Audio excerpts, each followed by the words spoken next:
Hi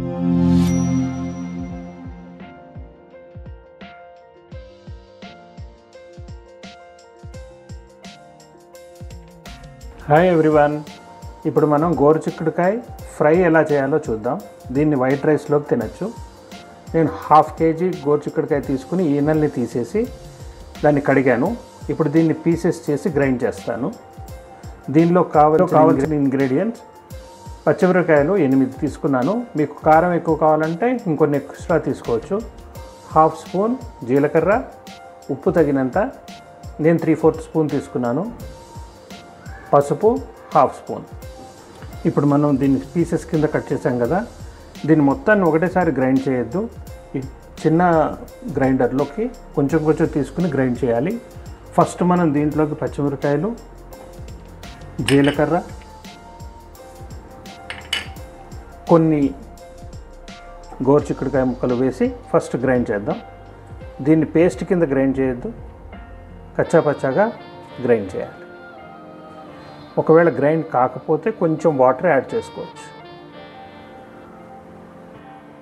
so ఇప్పుడు కోర్స్గా grind చేసాం కదా, దీన్ని మనం ఆయిల్లో ఫ్రై చేద్దాం.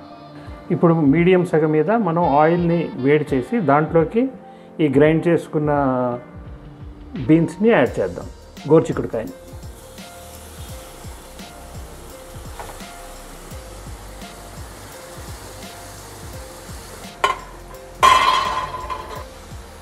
దీనిలోకి మనం ఫస్ట్ పసుపుని యాడ్ చేసి కొంచెంసేపు ఫ్రై చేద్దాం.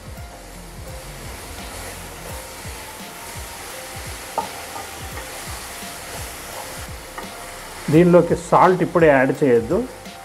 ఇది కొంచెం ఫ్రై అయిన తర్వాత సాల్ట్ యాడ్ చేసి దీని మీద మూత పెడదాం.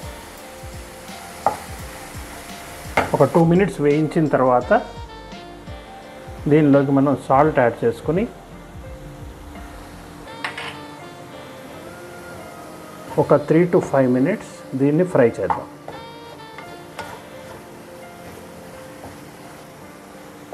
ఇప్పుడు మనం ఒక 5 మినిట్స్ దీన్ని ఫ్రై చేసాం కదా, దీని గ్రీన్ కలర్ మారుతోంది.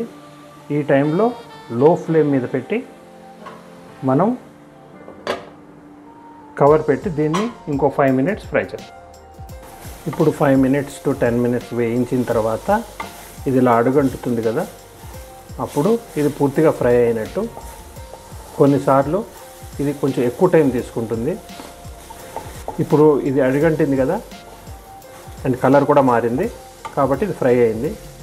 దీన్ని ఎప్పుడు మనం పచ్చిదనం పోయేంత వరకు ఫ్రై చేసుకోవాలి. కొన్నిసార్లు ఇది ఎక్కువ టైం తీసుకుంటుంది. ఇప్పుడైతే దీంట్లో పచ్చిదనం పోయింది. దీన్ని మనం వైట్ రైస్లోకి సర్వ్ చేసుకోవచ్చు.